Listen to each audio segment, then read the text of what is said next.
His mom was kissing a girl? Isn't she gay? Check out my melody. Name this artist, G.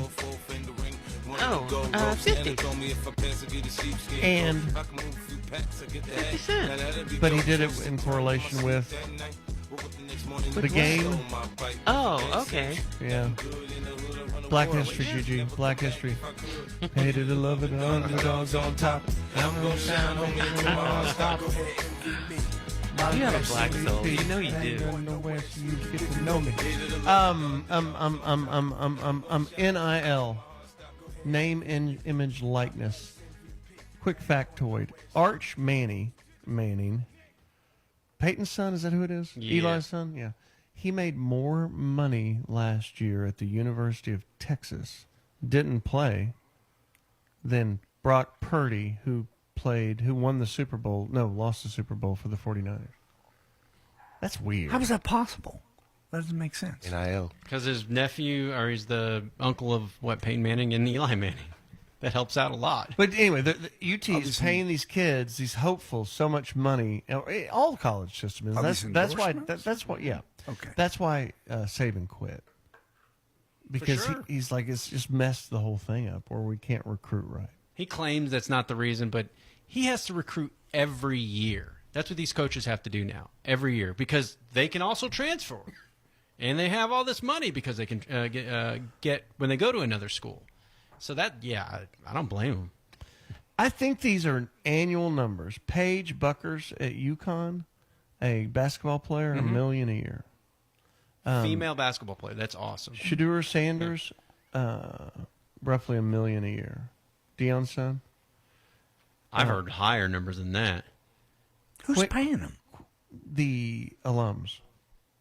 Just to have them go to that school? Yes. Okay. And they're doing it with a rap, like they endorse Gatorade, or they endorse GiveMeTheVin.com, or they endorse.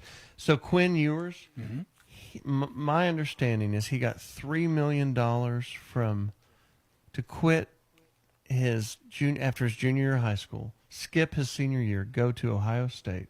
They paid him $3 million to come there, and he did not play. And this was one of the earlier contracts of this NIL college money. And the lawyers started looking at it, and they didn't know how to write these contracts yet.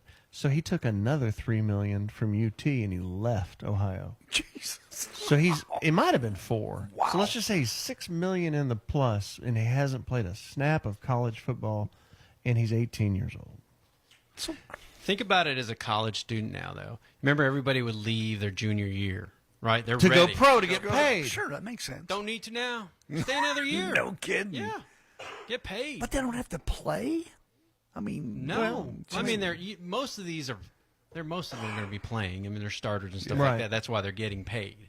But, I mean, technically, they sign that crazy. deal and you make the mistake of he just turns out to be a bust. I mean, that's so well. So they've changed the contracts up a little bit to put some terms in them. Mm-hmm. But Bryce Young out of Alabama, I think he's $1 million a year. And Johnny Football, we have Johnny Football here in the studio today. Man, we hadn't had him in a while. I know it. Step up. I saw him on Johnny Manziel. You saw him what? I saw him on like Shannon Sharp show or something, so it's good that we got him on here now. Johnny Football. Shannon Sharp. So you told Shannon Sharp that when you were leaving A&M, after your junior year to go pro, that your dad looped back around and said, for $3 million we'll stay. Is that right? Yeah. That would have been a good deal. That's a good deal. Yeah, the hell of a good deal, man. Hey, man, if you were a College Station and you're buying dope, you're buying you know how much dope you can buy with $3 million? That's a lot of dope. I'm still high from back then, man. And you also told him that A&M in Alabama had quote-unquote, or no, UT in Alabama had quote-unquote bag men, I guess men carrying bags full of money to try to get you to come to their school? Yeah, here's a little thing about it. You stick your money like in coffee cans and you sock a little something away. You're talking about $3 million. Right. That's 11 pounds of money, man. Hey, you need a bag. No. Like, I mean, you need a real bag. Right? You gotta go to Target and get a bag. You gotta get a real bag. Something you would stick, guns and bricks. And speaking of bricks of pot, $3 million, man, some bricks of pot. Right. And you do like 11 pounds of money, you do that times 3. So do you have any of it left? Bags? The money. Oh, I'm not supposed to talk about it. Oh, man. my bad. Okay. Yeah. I just thought maybe. Yeah, but there's a boat on my dad's property Okay. that we never take out in the water. It's been covered up Got it. since 2007. Wink, wink. Yeah, there might be a lot of money in the boat. Because you know what's bigger than a bag? What's bigger than a bag? A boat? That's a boatload of money. know, Thank we you, gotta- Johnny Manziel. Hey, we need to do backtracks right now. Damn it, dude. I thought we had more time than that. Okay. On this day in 1973, at age 9, young Lars Ulrich goes with his dad to see his first rock concert. I'm going to skip all this because I'm running out of time. Yeah. So we're running these two Metallica tracks backwards. You call in right now, 800-800-7234. I only have 2.5 minutes. 800-800-7234, 800-800 radio. And guess what these two Metallica songs are named in this backwards form. 1. Got it? Yeah, I think so. 2.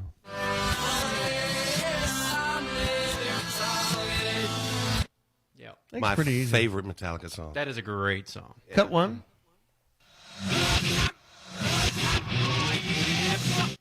Cut 2.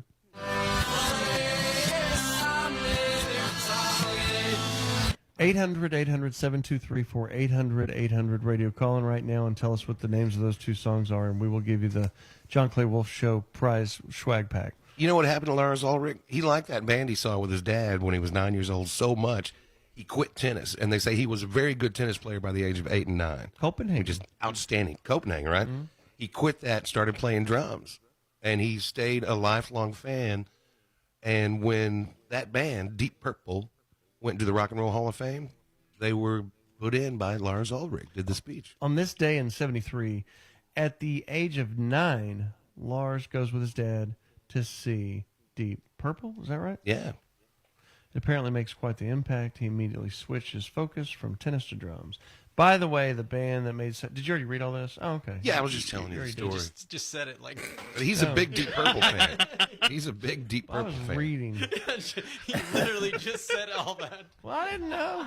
I'm a big Deep Purple fan. Like Bobo says, man, I walk in here half lit. I don't prep for shit. That's right.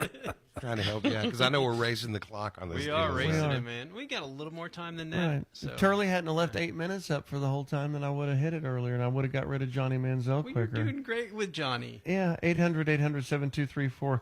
New Hampshire, good morning. You're on the air.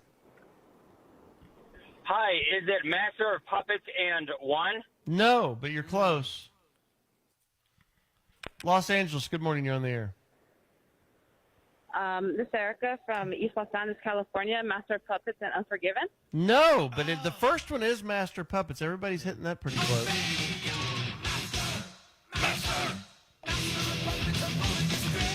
Tacoma, Washington, good morning. You're on the air. Master of Puppets and Fade to Black. Bingo. There you go, boy. How the hell did you find us from Washington? Because I've never been on the radio up there. I live in San Antonio. Okay, that's how. Are you Mexican? No, pretty white. Do they like you there? Heck. Yeah, They've accepted you into the culture? I'm one of them. You're one of them now. It's like my kid said he got his black my card people. in that football deal. What did he win, John? He won nothing because he's not a real Mexican in San Antonio. Come on, no. I hung up on him. He Good won. job. He Did won you bragging really? rights. Yeah, I'm a jerk. I can't help it. Hey, you want the Metallica stuff for yourself. I'm just out of time. Hey, we got one more hour, and you can catch it at jcwshow.com if you are outside of the West Coast. If you're in the West Coast, you'll hear the next hour. If you're not, go to jcwshow.com and stream it. Thanks. The John Clay Wolf Show is heard every week on great stations like Tulsa's 95.7 KMOD, Tulsa's rock station, and the Gulf Coast home of classic rock. Mobile, Alabama's 96.1, The Rocket.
Welcome in, Houston, ESPN Radio 97.5 and 92.5. It's the Bullpen with the producers here of ESPN Radio. Myself, Brian McDonald, found on Twitter at SackByBmax. Sean Mapes, now of multiple shows, can be found on Twitter at Sean A. Mapes. And our man behind the glass today is Cam Smith. He can be found on Twitter at Clutch City Cam.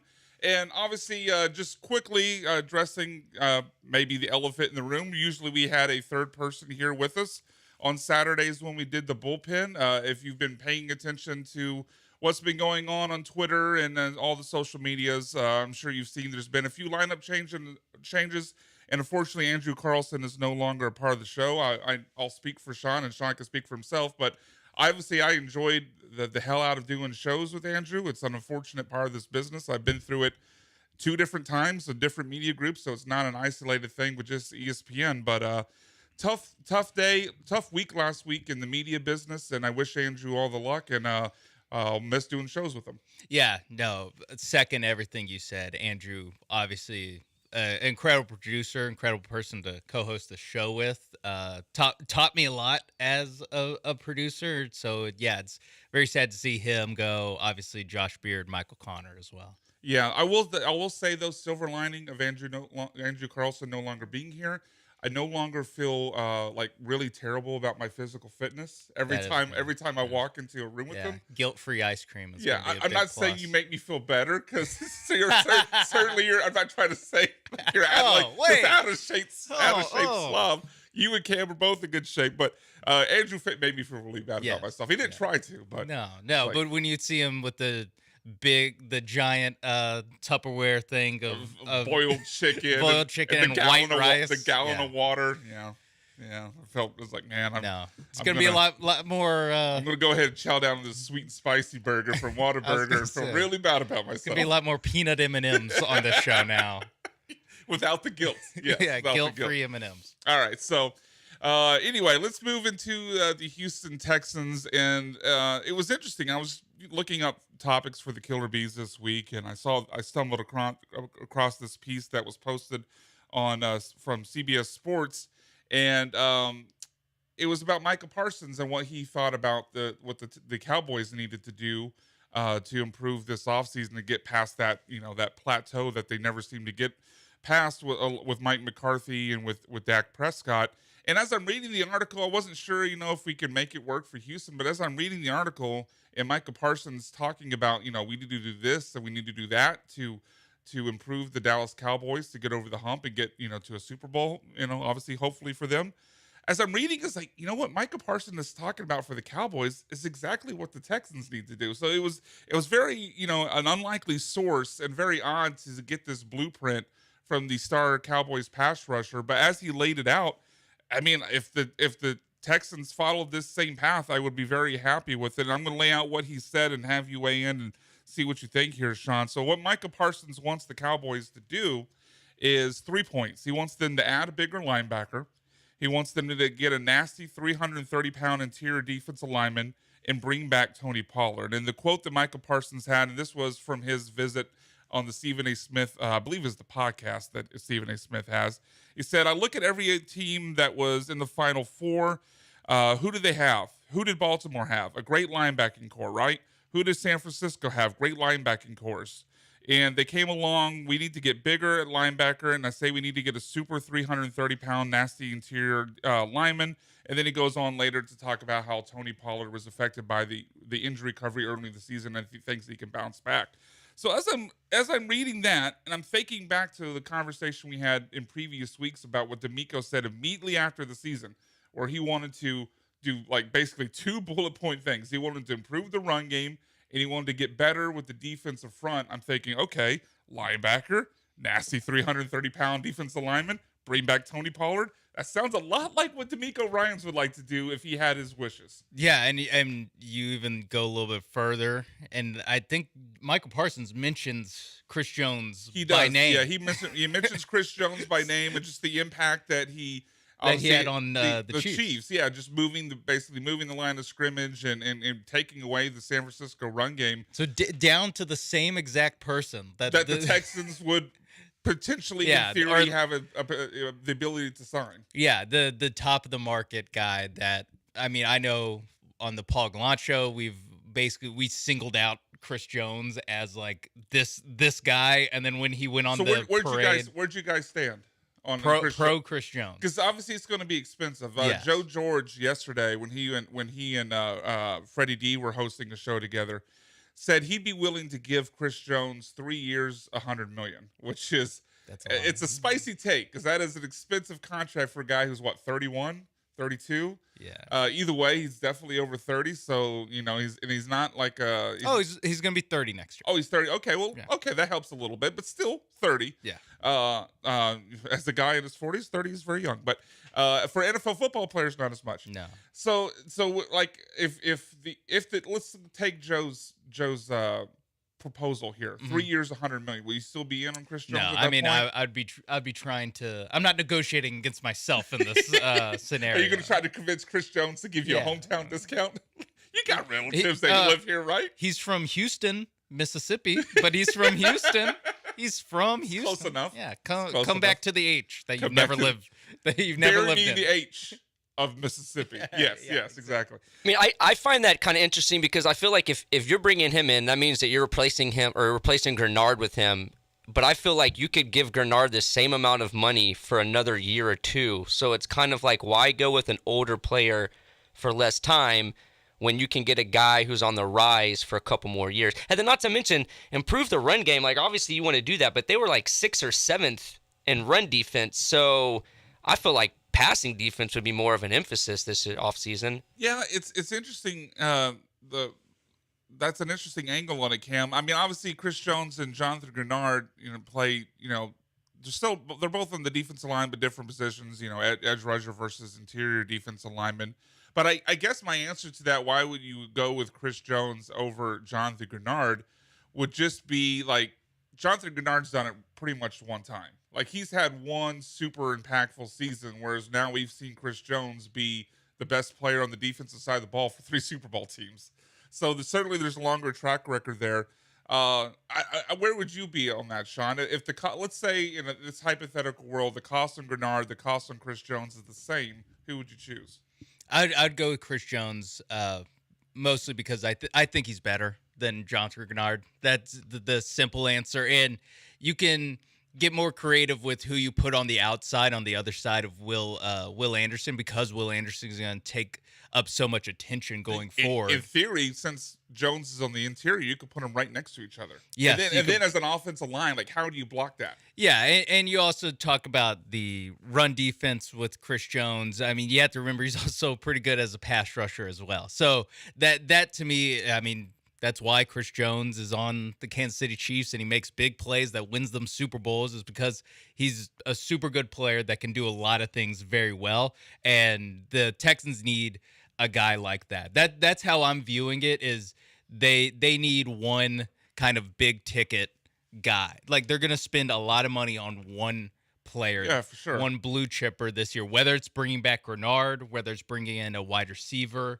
or any other position that's, over $20-ish million. They'll probably only have enough room to sign one of those guys. For sure. And I'm also saying along with Nico Collins, because I think Nico Collins is Yeah, that's and I don't know if they extend him this off season or before play it out.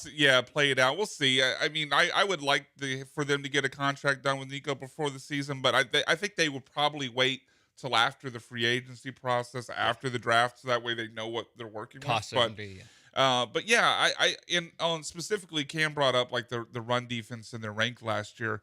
I don't know how you guys feel about this, and certainly the run defense was impressive. But what we saw in Week 18 against the Colts, where there was a period in that game where Jonathan Taylor was seemingly literally running for 12 yards a carry, like every time he touched the ball. And then what we saw in the Ravens game, especially in the second half, when the Texans defense started to get a little tired, and even guys like Dalvin Cook, who hadn't done anything all season, are ripping off these long gains on the Houston Texans run defense. I kind of feel like, especially since a part of that is Sheldon Rankins. Sheldon Rankins' one-year deal. He might not even be back. I kind of feel like, I don't want to use the term fool's gold, but I don't think the Texans can go, our defense is great, we were sixth. Yeah. I think they saw there was cracks in the armor. There was reasons to believe that they needed to improve that unit to beat, not to just get through the regular season, but if you want to beat the elite of the elite, I think you got to improve there. Yeah, no, exactly. That's exactly right. They were a good run defense team, but they weren't so good that you can bank on and hang your hat on it going into next year. I think it's still an area. You can't say no changes. Yeah, because whether it's Chris Jones or not, I think we all agree that they need another defensive lineman, another interior defensive lineman. That's what GM of the Dallas Cowboys, Micah Parsons, said about the Cowboys, and GM of the Houston Texans, also consultant for the yes. Houston Texans. But I mean, whether it's Chris Jones, whether it's drafting guy in the first 2 rounds, or another free agent that's maybe a little bit cheaper, I think we all agree that defensive tackle is something that is on the Texans, wish list this offseason. So let's put names. You mentioned I had some names on here. Let's put a few names to it before we get to the break here. Let's name some names. Exactly. We're going to name some names, and we'll have lots more Texans conversation this hour. Also get into the Astros for a couple segments, and then later in the show in the second hour, not only will we have Mount Rushmore +1, but Michael Carroll from the Comicast podcast will join us, because I want to talk nerd stuff. Yeah. And he's got some hot takes on Madame Web, because he's the only one here brave enough to actually go see it. Yeah. So I want to hear his firsthand experience from seeing that reportedly god-awful movie. But so if we're you can take away reportedly. Okay, you're right. Yeah. Slight nitpick, but you're right. So putting actual names to it, if the Texans followed the Micah Parsons plan, and again that was add a nasty linebacker, add a huge defensive tackle, and then re-sign your running back. So for the Texans, I would obviously be keeping Devin Singletary, which I'm fine with that. I don't really want him as my only guy getting carries. I'd rather, if he's coming back, I'd rather have him as a complementary piece, or at least as a part of a timeshare. But you can add to the room, but bring back Devin Singletary. Yeah, exactly. So bring back Devin Singletary as a part of this plan. Make a splash of free agents. In my idea with this, make a splash of free agency with Patrick Queen, the linebacker from the Ravens, and then hook him, one of the stud defensive tackles from the University of Texas, either Byron Murphy or Tavondre Sweat. Sean, if we're following the Micah Parsons plan and these are the names attached to that plan, how are you feeling about the Texans offseason? I'd feel good. I like Patrick Queen as the linebacker addition. Obviously, like both Byron Murphy and Tavondre Sweat for what they did to my Saturdays this past fall. So yeah, I think those are good. I mean, even if it, we could Byron change the Murphy names Byron up a Murphy little is bit. not going to make it to pick 23 by Probably all not. by all the I see mock some drafts. mock drafts where he's gone after him, and then I see some mock drafts where he goes like 13. So it's Yeah. all over the board. But whether it's the one from Illinois, he wants to be called Newton. Jimmy now. Jimmy Newton. Yeah, he wants to be called Jimmy now. Yeah. Jimmy So Newton. whether it's Newton or the Texas guys or whoever else, I do agree that defensive tackle is something that you can address early in that in the draft coming up. And just to go a little bit further with the Singletary thing, I also would be pro drafting someone in like the third, fourth round, drafting another running back to add to that room, because I don't think that Singletary. I don't think the rushing struggles that they had is all on Singletary. I would actually put it more at the feet of the offensive line and how they were Specifically the interior offensive run line. blocking. Yeah, and a lot of that was because they had to rotate guys in and out because of injuries. I view that as more of a need to improving the running game is through the offensive line than it is through the running back position. Yeah. Cam, where do you weigh in on this plan? If the Texans went out and re-signed Singletary, brought in Patrick Queen, and then drafted even removed the Texas guy, a first-round defensive tackle, how would you feel about that offseason?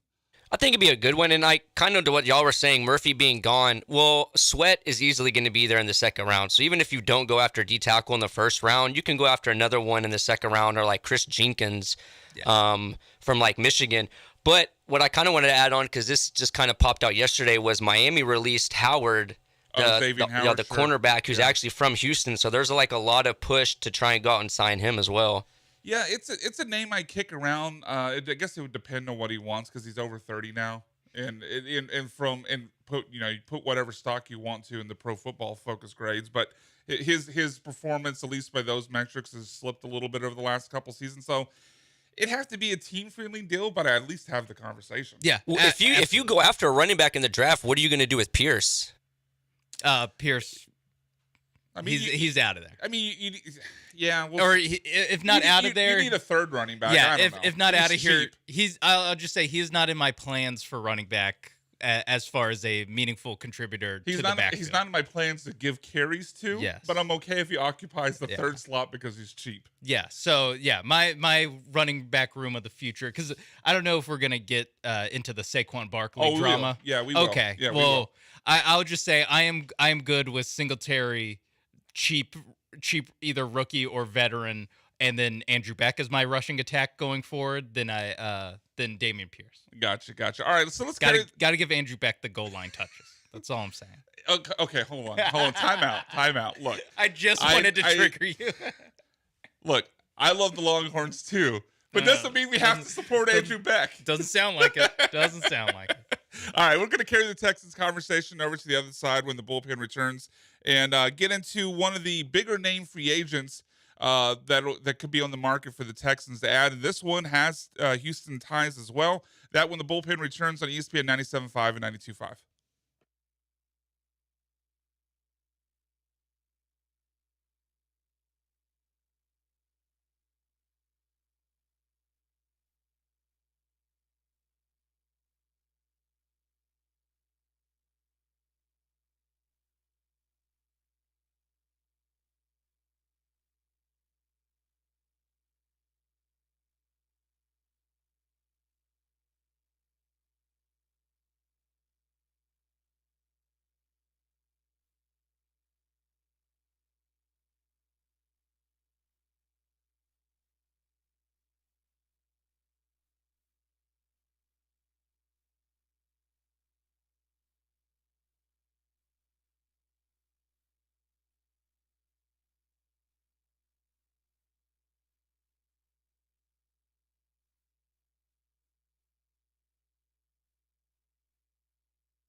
This is the Bullpen, live from the Veritex Community Bank Studios. Here are the producers of ESPN 97.5 and 92.5. ESPN Radio 97.5 and 92.5. It's Sean Mapes, Brian McDonald, Cam Smith with you here today on the Bullpen. And we spent the first segment talking about the Texans. We're going to continue that conversation now. And if you'd like to join in on that conversation or get in on the Astros conversation coming up later in the show, give us a call on the HRP listener line 713-780-3776. So we spent the last segment talking about some of the Texans' potential offseason plans, things that GM Michael Parsons pointed out that the team could do. One of the things they could do is sign a big-name, splashy wide receiver in free agency who now seems like it's a foregone conclusion that he will no longer be a part of the Tampa Bay Buccaneers, and that is Galveston's own Texas A&M alum Mike Evans, who I don't know if you saw this part of his story, what I referenced with him being a lock to be gone, but the Bucs had a deadline, I believe it was Monday, to where they had to basically make a decision that would have saved them like $7 million in the cap by re-signing him before that date. So by passing on that date, it pretty much seems like it's a lock that he would. You're not going to re-sign him. You're not going to re-sign him and then cost yourself $7.5 million for no reason. So Mike Evans is gone. So Mike Evans has been kind of, I don't want to say a polarizing conversation as far as what the Texans should do in free agency. I think a lot of people are pro bringing him in, but two of the people who are not are two of the people I work with, being Joe Blank and Jeremy Branham. They were out because of the projected price tag, which I believe was like $24 million a year. Over 3 years. I think the 25-ish, I think. Yeah, I think the Spotrac market value when I looked it up early in the week was like 24.1 per year over like 3-4 years. So, I mean, I get it. He's a 30-year-old wide receiver. You probably, if you sign him to a 4-year deal, you're probably only, expecting to get 2 really good years out of it, and then it's going to start to slide down. Now, Andre Johnson started to slide down after his age 32 season. Yeah, 23.8. 23.8. So for yeah, 4 years. It's an expensive price tag, but with the way the guaranteed money works, they could make that to where the last year doesn't really matter. But I'm all for the Mike Evans deal, and I don't see why Mike Evans wouldn't be all for joining the Houston Texans. I think it just makes sense. So when you look at kind of the reasons why, I think it's a no-brainer for both sides. So I was looking at a list from CBS Sports. They were projecting like the 5 best landing spots for Mike Evans now that it seems like he's definitely gone from Tampa. And those 5 teams, including the Houston Texans, also had the Chiefs, Ravens, Colts, and Bengals. So when I'm looking at this list, trying to figure out, okay, where does Mike Evans go? I think most people will immediately say, oh, well, you go play for the Chiefs, you go play for the Bengals, you maybe even go play for the Ravens. But as I'm going down the list, certainly with the Colts, the Texans have a better QB than the Colts. You're not going there. I would say, look, maybe Lamar certainly has more pelts on the wall. He's a freaking 2-time MVP. Yeah. But C.J. Stroud to me is already a better passer. Yeah. And like pure and simple as a passer, C.J. Stroud's a better passer. So if I'm Mike Evans, I'm taking C.J. Stroud over Lamar Jackson. So then it really narrows it down to the Chiefs and the Bengals. You go to the Bengals, you're behind Jamar Chase. And if you go to the Chiefs, you can Kevin Durant your way to another title, kind of riding coattails, but you're never going to get the credit for that title. It's always going to go to Kelsey and Andy Reid and Patrick Mahomes. So as I'm looking at this, and then you throw in all the other factors, hometown, playing with a great QB, great head coach. You got other wide receivers here with Tank Dell, Nico Collins, where the defense is not going to just triple team you, exaggerating a bit, but they're not going to triple team you every single play. There's salary cap space to sign you. You're in a winnable division with the team seemingly on the rise. What's the downside for Mike Evans, or from the Texans side and from Mike Evans' side? Like, why wouldn't this marriage happen? It seems like it makes sense for both sides. Yeah, it seems like it makes a lot of sense. One thing for Mike Evans is that he already does have a Super Bowl ring, and so I think that changes a little bit how you would look at it if you're Mike Evans, because if you're sitting on no rings, then he's more likely to go to the Chiefs. Yes, yeah, because that is the kind of the easiest path. Shout out to Kevin Durant. Yeah, exactly. Hook him. But the when you add in all the other stuff, you laid it out well with how well CJ Stroud is, and not even to mention from the area, it does make a lot of sense on Mike Evans' side why he would be interested in the Texans. So I do think that the Texans are very much into in the Mike Evans market as much as they want to be in the market. I think now it is more a decision on the Texans side of things of are they comfortable spending this much money on Mike Evans? Because like I mentioned with the Chris Jones conversation, if you spend this money on Mike Evans, that's your move. Likely no Chris Jones. So it's all how they want to build this team. Do they want to invest heavily at wide receiver at a time where your quarterback is not making a lot of money? I think that's generally a smart way to go about it. If you go with like the projected, salary that Mike Evans would seem to command from the estimations by Spotrac, by the time that contract's done is when Stroud would be coming. Exactly. So you'd basically be replacing those salaries. Yeah. Cam, you got a thought on this? I mean, I absolutely think that they should bring Mike Evans in. I mean, one, obviously, being from Houston, that goes both ways. That makes it convenient for him. But two, I mean, people have to realize this is the only dude in history who has had 10 straight seasons of 1,000 receiving yards. Yeah. And what quarterbacks besides Tom Brady for 2 years has he played with? Like, it's like Andre Johnson's. Jameis Winston? Yeah. This guy ever heard of him? Baker Mayfield? Kyle Trask? Yeah. No, that is a great point. That it's kind of, we brought up Andre Johnson last Well, that's what I was saying about the Andre Johnson thing was Andre Johnson's stats declined, but so did his quarterback play. Mike Evans is going to be playing with CJ Stroud. And not to mention, when do the Texans ever have double-digit receiving receivers? They don't. And Mike Evans does that. Yeah, Mike Evans has done that.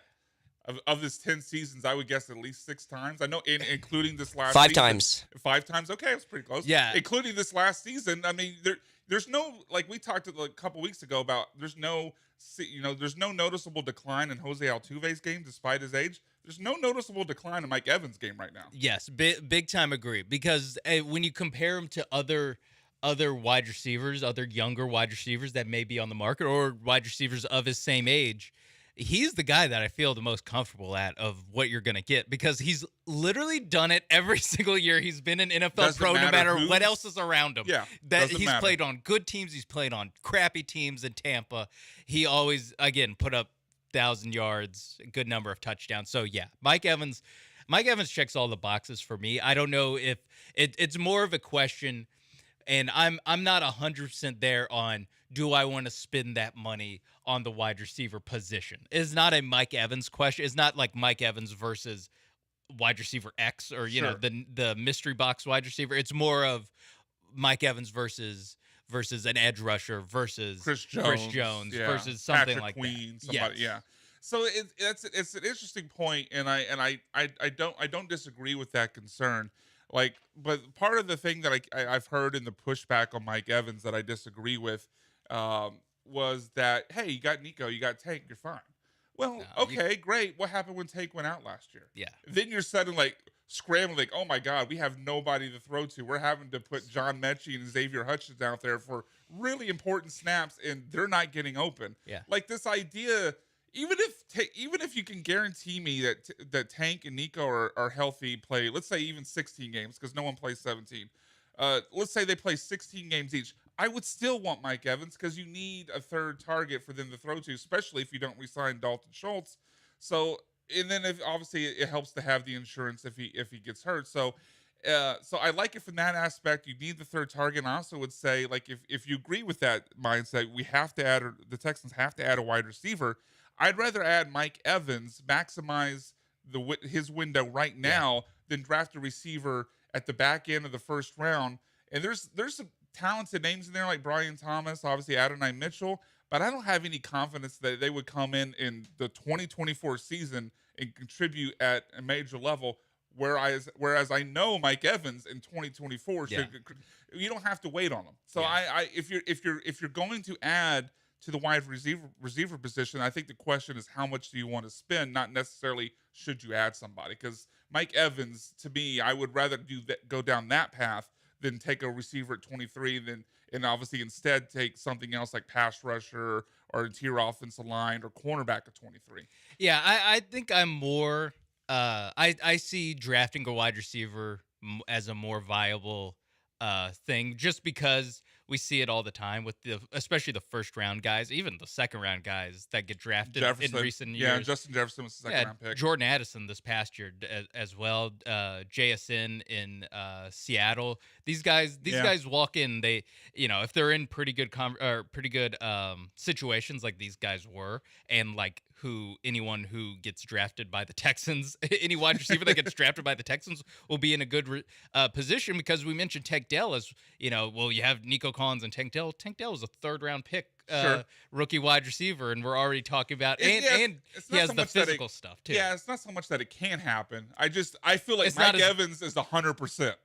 I 100% agree with you. Yeah. That Mike Evans is a different level of certainty and a different level of production than you would get out of anyone that you draft in the first round. So one more name quickly before we go to break, another wide receiver. I looked at this article from CBS Sports this week. It was an interesting idea. He did a free agency mock draft.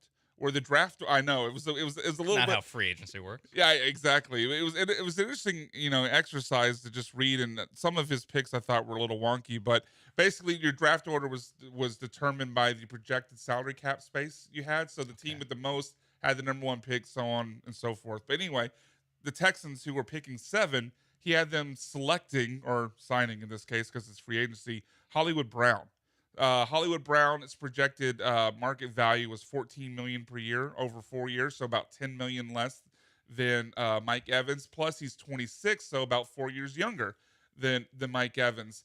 Let's put them head to head. I mean, you spend $24 million on Mike Evans, or you sign Hollywood Brown for 14, and now you have 10 extra million to go. Maybe address interior offensive line or cornerback, something else.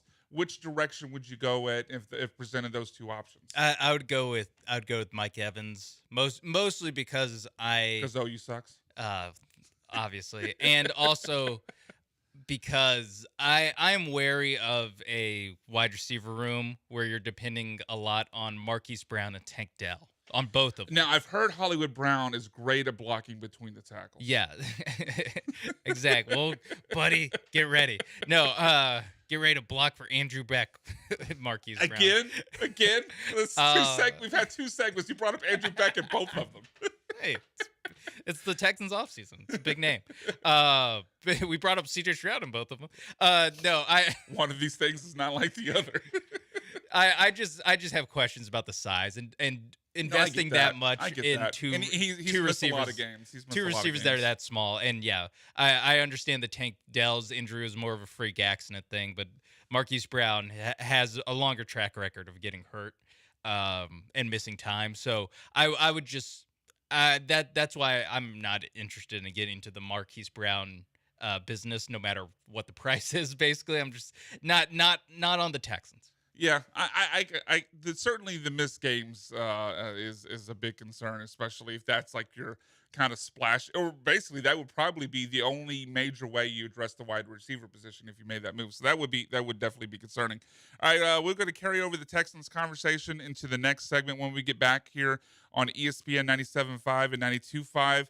We're going to get into this idea that I've seen brought forth by a couple different media members about which team in the AFC is best positioned to dethrone the Chiefs, and some interesting takes that I agreed with, and an opposite opinion that I agreed with a lot more. That when the Bullpen returns on ESPN Radio 97.5 and 92.5.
Live from the Veritex Community Bank Studios, you're back inside the Bullpen with the producers from ESPN 97.5 and 92.5.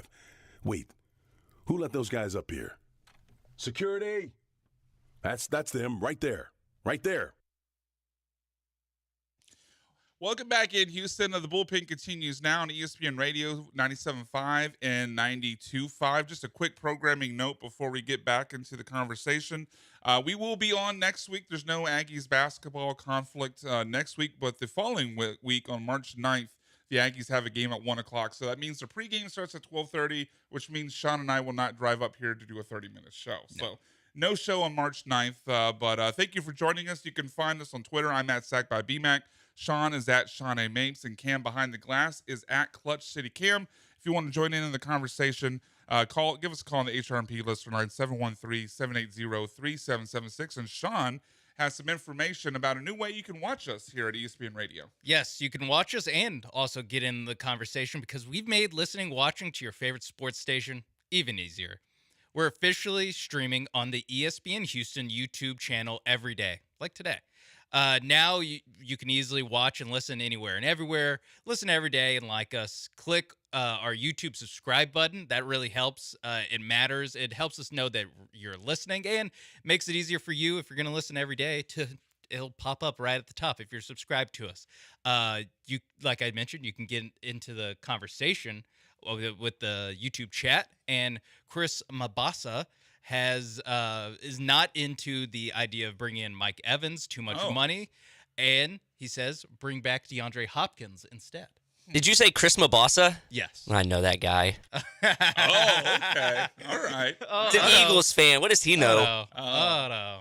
Okay. I think so. I think he's talking about the Texans need to bring in D-Hop, but it might be the Eagles need to bring in D-Hop. But let's attack it from. Let's assume that he's saying because he said bring back. He said bring back D-Hop. So Texans DeAndre Hopkins reunion. Can we move on now? Spot track annual salary market value $9 million. I mean, $9 million. I guess that's not bad, but it wouldn't excite me. Okay. I mean, he was fine last year when he had quarterbacks that could actually get the ball. It's not the worst idea in the world, but it's not something I would rather. It's not go revving other your routes. engine. Yeah, I'd rather go other routes. So as we tease going into this last break. There's been a bit of conversation, as you would expect, after the Chiefs win a second Super Bowl in a row about what teams in the NFL and specifically the AFC are most capable of dethroning the two-time defending champs going into this next season.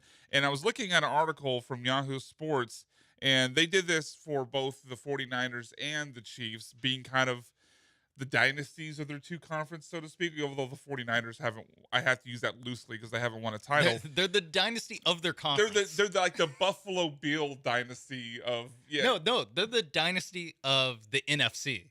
The Chiefs are the dynasty of the NFL. Yeah. That's what I'm saying. Like the Buffalo Bills were like an plenty. AFC dynasty in the early 90s, but yeah, you know what we're on the same page here. So they listed 4 teams that they thought were capable of dethroning the Chiefs and the 49ers. And those 4 teams, probably the names, at least on the AFC side, probably won't surprise you, even though I think they're wrong. But the NFC side, I thought was, or at least one of these teams was interesting. So the 4 teams were the Ravens, Bills, Lions, and Rams. I thought that name was a little bit interesting. I mean, certainly arrow pointed up for Kyron Williams and Puka Nacua, but I mean, we don't know Matt Stafford's. Hell, we don't know Sean McVay's status year to year. He was talking about getting in the booth a couple years ago. So I thought that name was a little bit interesting, and I could just completely disagree with this list. First off, where are the Bengals? Like, the Bengals have actually done it. Of all the teams we could talk about dethroning the Chiefs, the last time Joe Burrow, or actually 2 years ago, but one of the last times Joe Burrow was actually fully healthy going into the season, they went into Kansas City and won the AFC Championship and did dethrone the Chiefs. So certainly, like, obviously, the Bengals need to be on the list. That's a glaring omission already. And so then the thought for me after that is, obviously goes towards the Texans and where they go on this list. And honestly, I think the Texans should be on this list above both the Ravens and the Bills, simply because both the Bills and Ravens had home playoff games this season and couldn't get it done. Like, you can't offer a team a more advantageous situation than both the Bills and the Ravens had to actually dethrone the Chiefs, and they didn't dethrone the Chiefs. And when you're having this conversation, they've already failed in those opportunities. So you have to look at, okay, what team, because if you're going to get to the Chiefs, you obviously have to improve, because no team was at their level this year. So who actually has the ability to improve from where they are? Stephon Diggs is getting older. The Bills roster is pretty veteran laden. I don't see them taking a major leap forward. Josh Allen, it's not like you're going into year 3 where he's going to take a major leap. He's pretty much where he's going to be. And the same thing with the Ravens. Lamar Jackson's where he's going to be. They never really had great wide receivers. And I mean, Zay Flowers can take a little bit of a step up. But hell, they've got running back issues, and they've got a lot of guys, especially on the defensive side of the ball, that may leave in free agency. So I just don't see the Ravens or the Bills as having room to make the leap to get to the Chiefs level, whereas the Texans, to me, especially winning their first round playoff game in year 1 with DeMeco and CJ Stroud, with the roster they have lots of room to grow to get up to that Chiefs level. Yeah, but I mean, they still have a lot of room to grow. They have to do the right thing. Yeah, to get to the Ravens level. Right. But I do think that I mean the Bills, to me, like I am out on the Bills going into next year. I just you're on the record. They can make the playoffs. I do not anticipate them doing anything of note in the playoffs until they actually do it. Until they actually can beat the Chiefs. I will not say that they are the best. They can beat them in the regular season. I'm not saying that the they're the best to dethrone the Chiefs. The Bills will not be on that list because they have never done it. They have never actually done it. And going back, and we're going to hear audio from Nick Wright here in a second, who's on my side of this debate and has the Texans as the team that could dethrone the Chiefs, which is meaningful because he's a Chiefs fan. So it's a little more meaningful to me coming from a Chiefs fan. But again, the Bills and the Ravens, if they were the two teams best equipped to dethrone the Chiefs, wouldn't they have done so in home playoff games and arguably with the worst Chiefs team of of their 3 titles so far? I mean, they would have already done it by now. Yeah, the Ravens, it's a little bit more. It's a little bit. I can at they least scored 1 touchdown. I can at least, but they only lost by 4. Yeah. So it was 7. It was 17-10. Oh, it's 7. Yeah. 17-10. So I can at least like see, second year in the offense. They have some like upward mobility where they can just internally improve. The Bills, like you said, I feel like the Bills, if anything, they're going to take a step back this year, and they've already proven that this construction of their team can't get over the hump that is the Chiefs. So I would say that the Bengals, Texans are probably the two top contenders to actually dethrone the Chiefs, and then next would be the Ravens, and then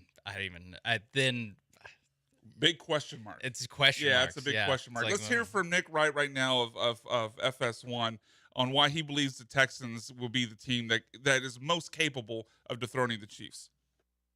The one time they didn't win the AFC, the Bengals beat them.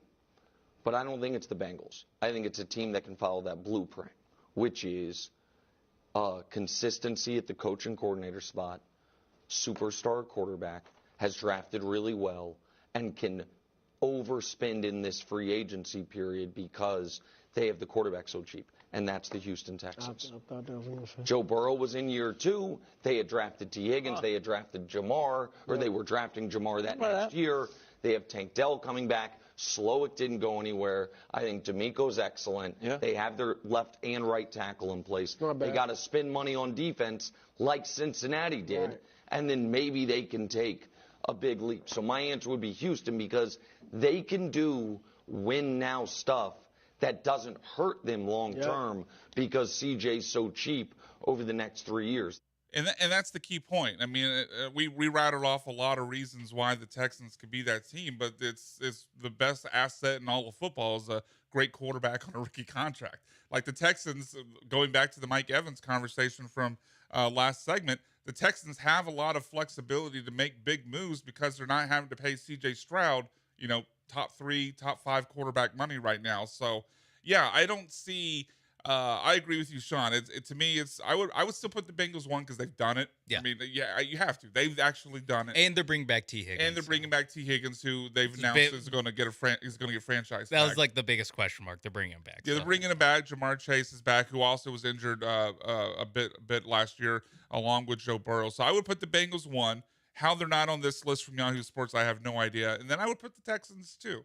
I know, maybe that's a hot take. I think it seems like you agree with me because they didn't beat the Ravens last year. The Ravens, held them without a touchdown twice. But the reason I think the Ravens still are third in that is Yeah, because I would put the Ravens third. Is because they have that internal improvement. Zay Flowers could step up. Sure. Yes, it's just the Texans. I mean, they have the offensive rookie of the year. They have the defensive rookie of the year. They have Tank Dell who didn't play in the playoffs, so they have a lot more room and all the salary room. cap, all their so draft they have a lot picks. more room to grow. Yeah. So that's why I have them basically over the team that beat them by 24 in the playoffs. Yeah, exactly. All right, Cam, you got a quick thought on this? Where would you put the Texans as far in the order of teams that can dethrone the Chiefs? I'm with you guys. I think that they should be up there, if not one, number two behind the Bengals. Because even though Bills can put up wins and make the playoffs, we've seen that they can't beat Kansas City. And I felt like it's the same thing with the Ravens. They make the playoffs, but whenever they have big games, they can't get over that hump. And what we're talking about now, Texans have so much room to improve that even though it might not happen next year, in 2 years, when they get this team fully running, I think they'll have a good shot. And that's a key point. When we say they can dethrone the Chiefs, that doesn't necessarily mean it's next year. We're just talking about whenever the Chiefs are dethroned. We're playing the long game Yeah, here. exactly. Whenever the Chiefs are eventually dethroned, I think it's Bengals 1, Chiefs, or Bengals 1, Texans 2 as the teams that could do it. All right, we're overdue for a break here. When we get back on the other side, we're going to get into some Astros conversation and the conversation that seems to dominate a lot of the Astros conversation with some of their star players coming up for new contracts. That when the Bullpen returns on ESPN Radio 97.5 and 92.5.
Broadcasting live from the Veritex Community Bank Studios, it's The Bullpen, ESPN 97.5 and 92.5.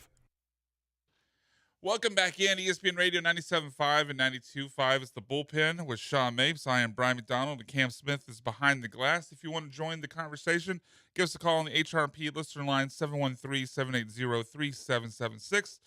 We spent the last couple segments, or I guess three segments at this point, talking about the Texans, and we will get back into them at least for one segment next hour. But right now, I'd like to switch topics and head over to the Houston Astros, who their first spring training game, Sean, is today at 5 o'clock. Ooh. I don't know who they're playing, but I do.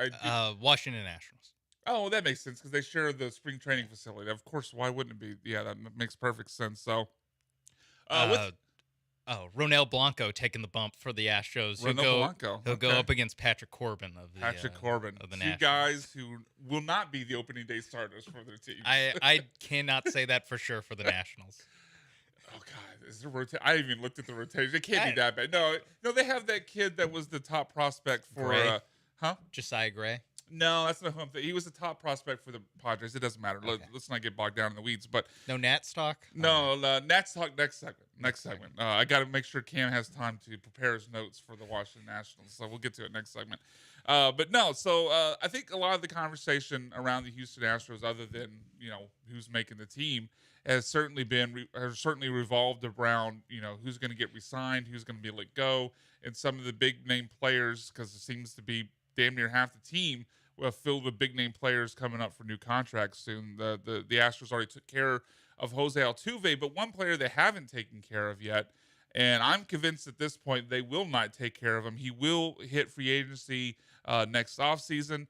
That is Alex Bregman. So if you haven't kept up with some of the comings and goings with what's happened with Alex Bregman, there was a quote from Dana Brown a few weeks ago, right after the Altuve signing, when he was asked about, what they're going to do with Kyle Tucker, what they're going to do with Alex Bregman, and paraphrasing, his quote was to something to the extent of, "We'll make some type of offer." Now, that part specifically is accurate to what he said. He said some type of offer. That's not exactly, Sean, the phrasing I would use if I was really dead set on getting something. We're going to make some type of offer. Yeah, it's like, are you bringing something to the party? Yeah, I'll bring some kind of food. I'll bring a dip of some kind. I don't know.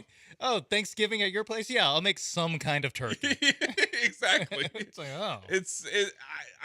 I hear that quote, and he, to me, said without saying it exactly that they're not bringing him back. We are going to lowball Alex Bregman. Pretty much. They're going to do what they did to George Springer and Carlos Correa. They're going to offer him a deal, but they're going to offer him a deal they know he won't take, and that'll be just enough to get so they get the compensation pick, and then both sides will move on. The other thing that we heard, and this was after all the hitters and position players reported to camp, I guess it was maybe Monday. I don't remember exactly which day it was, but Bregman was asked about his contract situation. He said all the typical things. I'm going to let my agent Scott Boras in this case handle it.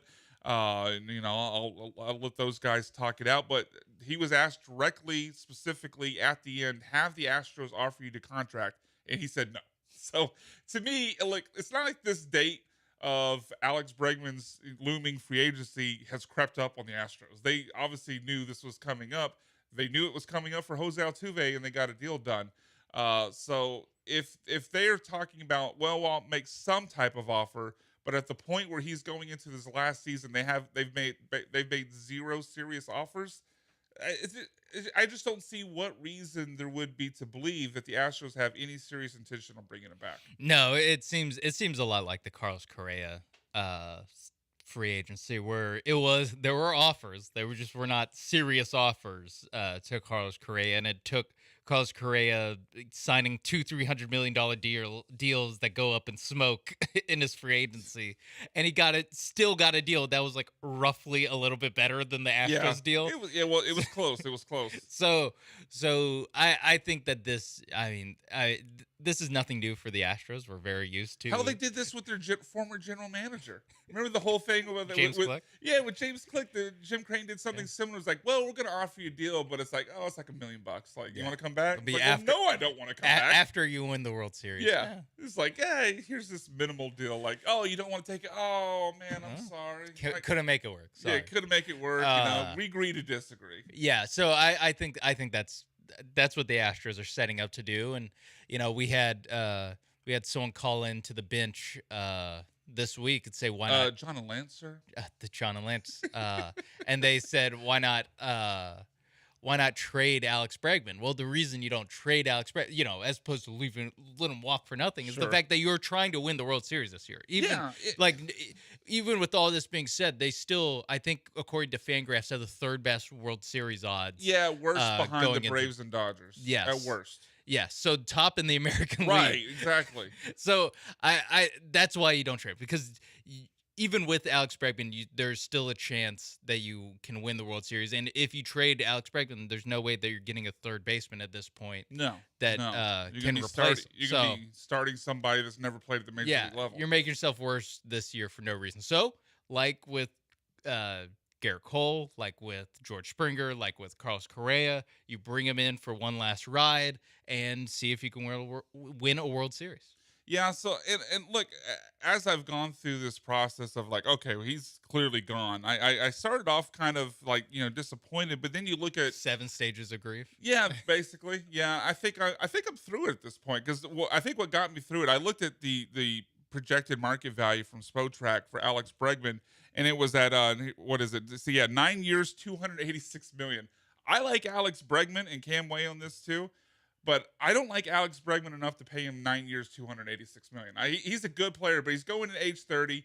He's been very inconsistent. He hasn't had a consistently great season worthy of that contract since 2019. 2019, we didn't even know what COVID was when that season ended.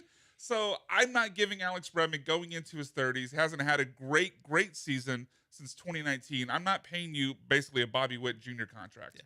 Yeah, I mean, I'm with you. I'd like to keep him, but for this amount of money, no. And I think one of my things is I feel like there's a lot of Astros fans who have this mentality, and I love it. Like, it seems like everybody in Houston embraces the team as if their own, like family. But you have to realize this is still a business. Like, these guys in the back of their mind might seem like they want to stay in Houston, but they're after the money too. And like, the Astros can't fall back into that 2005, 2004, around that time where they were given all these big money contracts to older players, diminishing their bullpen or their farm system, and then were trash for 7 or 8 years. Like, it just, there is no cap with the money you can spend. I get that, but that doesn't always bring championships. Like, look at the Yankees. They give money to everybody, and they still can't get over that hump. Like, eventually in baseball, you're not going to be able to keep everybody on the team. You have to find replacements, and I feel like that's Bregman is the next guy. You still have to give money to Tucker, Yordan, all these other players. $300 million for Bregman right now, I don't see it. Yeah, the age, especially the age, and with the length of the contract they're going to have to sign him, like paying him $30 million a year for when he's 35, 36, 38, 37. I think that's good, 37. When you're paying him in the back end of his 30s, that's just like not realistic, especially when, yes, if you want to line up the money cannon and shoot at someone, shoot at Kyle Tucker. He's cheaper. Yeah, where absolutely. If you sign him to the same exact deal, the Kyle Tucker that 9 deal years, would be better. 286, I would do that for Kyle Tucker. I don't think Kyle Tucker would take it, but I I would absolutely do it. But yeah, that's the thing, is you can spend that money much more wisely than just signing Alex Bregman. I mean, there's other guys on the team like Framber Valdez that are, coming due for contract. Obviously, he's going to have to, show to be more consistent this year to get the deal he wants. But I do have confidence that they do let Alex Bregman walk. Like, I think a lot of us pre-Josh Hader would have said, okay, well, if they let Alex Bregman walk, they're basically not going to replace the position. But you do have to give some, possibility to the idea that Jim Crane finally showed the willingness to spend top of the market, a record-setting contract, mind you, for a player in Josh Hader. So there might be a chance, and I haven't looked at the third base free agency field to see who the names would be yet for next offseason. But you do have to give credence to the idea that maybe Jim Crane's willing to spend on third baseman if Alex Bregman walks. Yeah, and it'll just be a shorter term deal with a player who's not as a contract that wouldn't take a player up to age 38 or 39. Yeah, exactly. And the regular season is different than the postseason. I mean, you have to build for both. And Hader, when you're talking about the postseason, if you come up in the World Series against Atlanta or Dodgers with that intense batting lineup they have, pitching is going to be more of a key against teams like that than hitting. Yeah, absolutely. Yeah. So let's carry over the Astros conversation into the next segment when hour 2 begins. We're going to talk. I had a hot take on Christian Javier. I want to get you guys to both Cam and Sean to weigh in on that. See if you buy or sell what I had to say. And also, there was a list that came out this week of the 2023 playoff teams that are most likely in Major League Baseball to miss the playoffs in 2024, including a team from the Astros division. We'll debate that next when the Bullpen returns. ESPN Radio 97.5 and 92.5.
Hour number 2 of the Bullpen starts now. I am Brian McDonald along with Sean Mapes and Cam Smith. You can find us on Twitter. I'm at Sack by BMAC.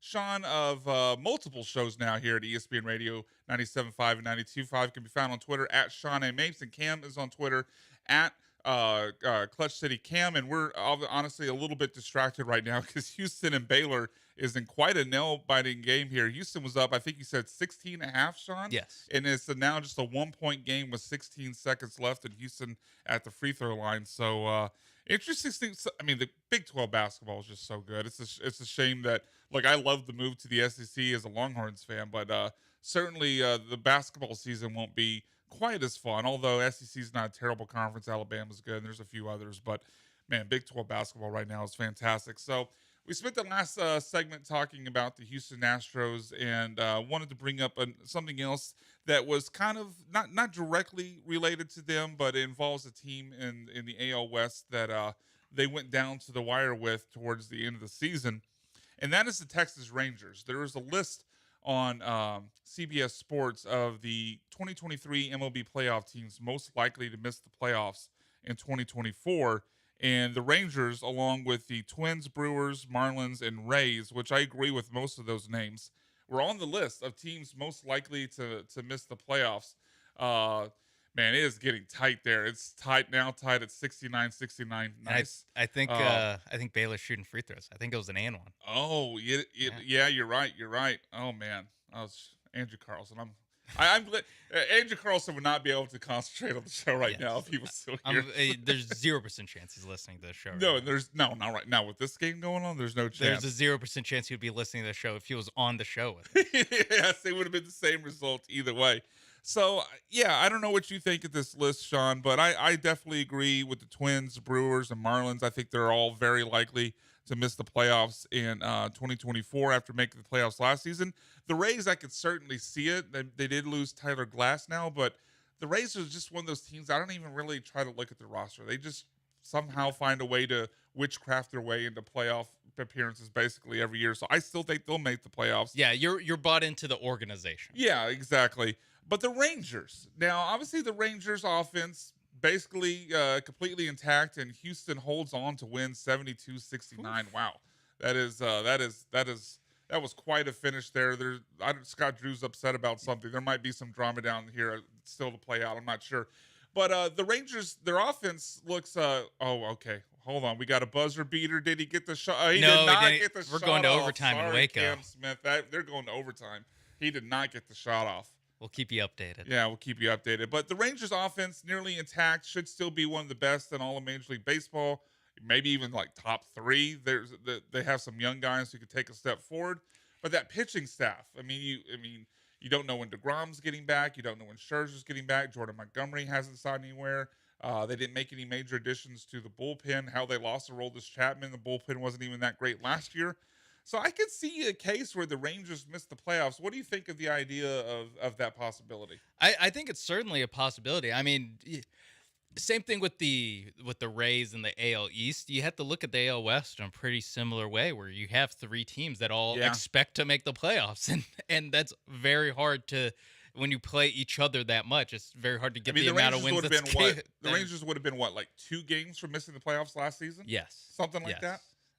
2 or 3 games at most. So yeah, I mean, they had a series with the Mariners at the end of the season that basically decided both their fates. So yeah, just like how the Astros, it came down to the last game of the season whether they'll win the division or not. It was just as close for the Mariners and Rangers last year. So yeah, I can see how if you think that there's some fall off with the pitching, or how healthy is a guy like Corey Seager. Yeah, in his career. Yeah, you never know. That there could be some fall off. You're depending a lot on DeGrom and Scherzer coming back in the middle of the season from these arm injuries that they have. These very serious arm injuries. And DeGrom's never stayed healthy. And Scherzer's older. You're depending on them also when they get there to be the same guys that they were. So it is a lot of it. There are a lot of compounding factors that that could take a 90 win team to an 84 win team, and all of a sudden you're not in the playoffs. So it is the margins are going to be very thin in the AL West. Looking at the Fangraphs playoff odds that I referenced earlier with the World Series odds. Yeah. The make the playoff odds for the Rangers on Fangraphs is 35.8. Oh, see, yeah, that does tend to obviously suggest, better odds than not that they missed the playoffs. Yeah. And I do think with as good as their offense is, that they'll be able to slug their way into staying in the race through most of the season. They will be a good team no matter what. But if they don't get the, like you mentioned, DeGrom and Scherzer returning, we don't know what's going to happen with Jordan Montgomery. Reportedly, the Rangers are struggling a little bit with money because of the lack of the RSN money coming in. But if they don't get positive answers to the questions on Scherzer and DeGrom, and because of maybe the RSN limits it limits your ability to add at the trade deadline, I think they start to fall off in late July, August if they're not able to. If DeGrom and Scherzer don't save them, I think that team, despite how good they are offensively, slacks off and the Astros win the AL West, and then we'll see what happens with the Mariners. Well, and to further the point of the Rangers pitching, they signed what is it, Tyler Mahle, and I think he's out for the year with Tommy John. So like, you're really betting your season on two injured players, old John Gray and Nathan Eovaldi, who had arguably his best season last year. Yeah, I do like Eovaldi, but he's had injury concerns in the past too. So Eovaldi's also not exactly like his season last year where he still missed some time. It was kind of the outlier. Like that was like the healthiest he's been, even in a season where he still missed time. So yeah, it's pretty questionable and dicey, it seems like, for the Rangers. But I wanted to hear in the last couple of segments we have. Actually, before we get to that, is there any other team? Like for me, it's the Blue Jays. Is there any other team from last year's playoff field that you look at and like, I don't buy them making the playoffs again? I look at the Blue Jays, and you see a lot of their power numbers, drop off from Bichette and from Vlad Jr. after they stopped playing in the minor league ballparks they were a couple years ago. Their pitching depth after Kevin Gauss, to me, looks very, very suspect. I purposely didn't say sus because I'm too old to say sus. But I just don't buy the Blue Jays. Are there any other playoff teams from last year that you look at and you just like, I don't buy them at all? The Brewers. Yeah. The Brewers, partially because of the division. Corbin Burns and that division is just so tightly bunched. I think the Reds win that. That if you're going backwards, other teams are going to catch you. Even like the Cardinals had like a disaster year, and then they come in and add. So, and that's another one where it's like the Tampa Bay Rays, where it's like, I just trust the Cardinals to they'll grind their way to 84 wins no matter what, and then they'll start winning games. So I would say that the Brewers, also the Marlins, because I forgot that they made the playoffs last year. Yeah, and Sandy Alcantara's out for the entire season. My rule is if I forgot that you made the playoffs last year, I don't think you're going to make the playoffs next year. No Sandy Alcantara's out for the year. They lost Jorge Soler. I saw that they added Tim Anderson. That'll do it. Yeah, that'll do it. All right. So in the last minute or so we have here for this segment before we get back to some Texans conversation, or we could continue with the Astros. We'll figure it out during the break. I wanted to see if you guys buy into my hot take. Oh yeah, on you had Christian a hot take. Yeah. I mean, maybe it's not a hot take. Maybe if you both buy into it, then maybe it's not a hot take. It's a take you feel strongly about. That's the take I feel strongly about. Exactly. So. Jeremy on the Killer Bees earlier this week asked the question of like who's going to be the best pitcher on this Astros rotation, and I honestly think that it's going to be Christian Javier. And I know coming off of last season that seems like a spicy take. The reasons, the other two names you obviously think of right away are Verlander and Framber Valdez, but those two guys both come with concerns with JV. Obviously, it's age and a little bit of an injury problem last year. And with Framber, post All-Star break, he was very, very up and down. Other than a no-hitter, he miraculously. Well, that was the up. That was definitely the up on August 1st, and obviously he didn't get any more consistent in the postseason. So you have some concerns there. But when I look at Christian Javier, to me, his struggle was one thing: it was fastball velocity. Yeah. And now he had a longer offseason. He didn't have to play in the World Baseball Classic. The Astros weren't in the World Series, so his offseason got longer. He also reported to camp having lost like 10, 15 pounds. And he talked about the weight gain last year affecting his delivery and his mechanics, which also caused, not only was the fastball slower, but it was also not top of the zone like it should be a lot. It was drifting down and it was slower, and so people crushed it. So if he's getting maybe a couple extra miles per hour back on the fastball because he's more rested, he's more used to the workload after his first full season as a starter, and he's in better shape to where his mechanics don't suffer, and that fastball comes back to where it was, I think we get back to the Christian Javier who was averaging damn near 12 Ks per nine, and I think he could be the most dominant starter as far as ERA and Ks per nine in this Astros rotation. Am I crazy? I don't think you're crazy because he definitely has the capability to do it. I think he has the stuff. He has the, even I remember going into last year when it was going to be his first full year starting that we looked at him and Framber and said that Framber, funny enough, Framber more consistent because if you remember, he had 28 straight quality starts in 2022. How meaningless did that feel last year? Yes, yeah. But Javier was more of the the top end. He was more likely to get a top end outcome of if this guy hits as a starter, he's going to be incredible. And so there's still that potential there. It's just that He just has never shown the ability to actually be a consistently good starter. At his only year as a starter, he was not good. So when you're comparing that to Justin Verlander and Framber Valdez, it is a guy who won the other two a guys Cy have Young. They have a lot more pelts on the wall. A Cy Young 2 years ago, and a guy who finished 5th and 9th the last 2 years in Cy Young, and Framber Valdez. So that is a hot take. I thought it was. Now that I think about it, I think it was Jeremy that said this, not you. So that's probably why I had it wrong. So I had the wrong guy. I thought you were going to say he's the most important starter. Well, I mean, that one I would be like not hot enough. Go back in the lab. But actually saying he will be the best, that is a hot take. I don't agree with it. I would put my money on either Framber or Verlander. But yeah, I definitely hope he figures it out. Cam, what do you got on this? I mean, I think he has the most electrifying stuff to pull off that hot take. But yeah, when you're comparing him to Verlander, who's a Hall of Famer, and then Framber, I think that's pushing it a little bit. But I have a lot of hope in it, because the other thing you have to realize is they moved him around his first 2.5 years between bullpen starts, starting pitching. He never got anything consistently going until last year, but there was also a lot of things that went into him having kind of a disappointing season. So like you mentioned, he's back in shape. He's, less innings pitched because of no baseball classic. So I think with him going into the season, if in his head he knows he's going to be a starting pitcher and he's not going to have to go back and forth between the bullpen and stuff, that's why I'm kind of on the fence to where I can see the hot take happening, but it's a long one for me. He's definitely more set up for success than he was last year. And that's maybe the point to take out of this conversation. I think even if you don't agree with how far I went with it, that he'd be the best starter in the Astros rotation, I think there's a lot of reason to believe this could be a great year for Christian Javier, maybe the best season of his career. So may not be the best, but he could wind up being the most important. Sure, exactly. Yeah, and we might save that debate for a future show. Next up on the Bullpen, when the ESPN Radio 97.5 and 92.5 returns, we're going to get back to the Texans and some Vegas odds on running backs that Vegas believes the Texans will be in on and possibly sign in free agency.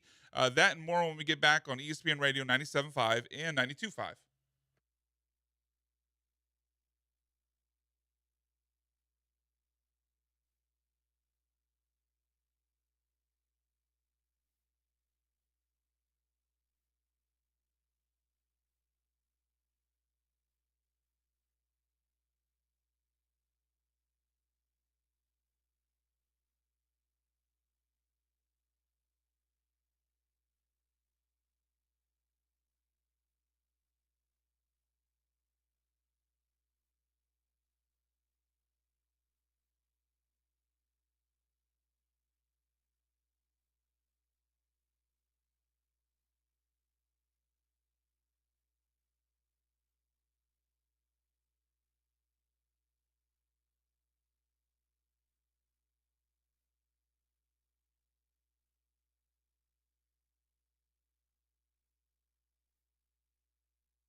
This is the Bullpen, live from the Veritex Community Bank Studios. Here are the producers of ESPN 97.5 and 92.5.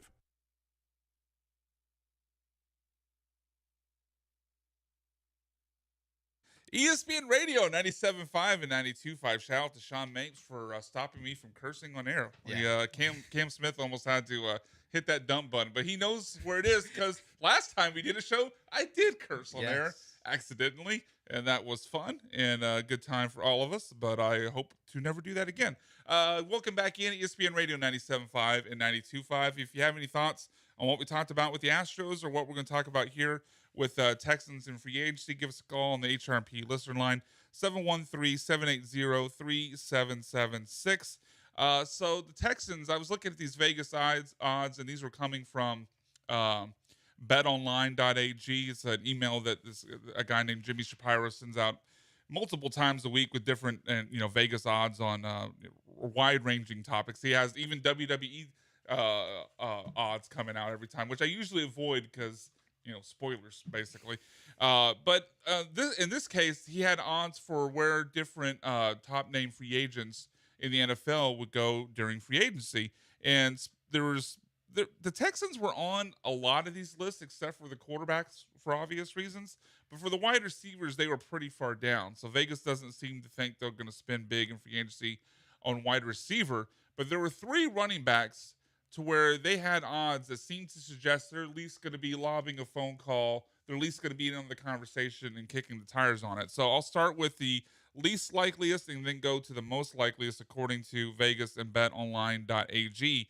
The Texans right now have the 4th shortest odds to sign Derrick Henry in free agency. He's obviously an older running back.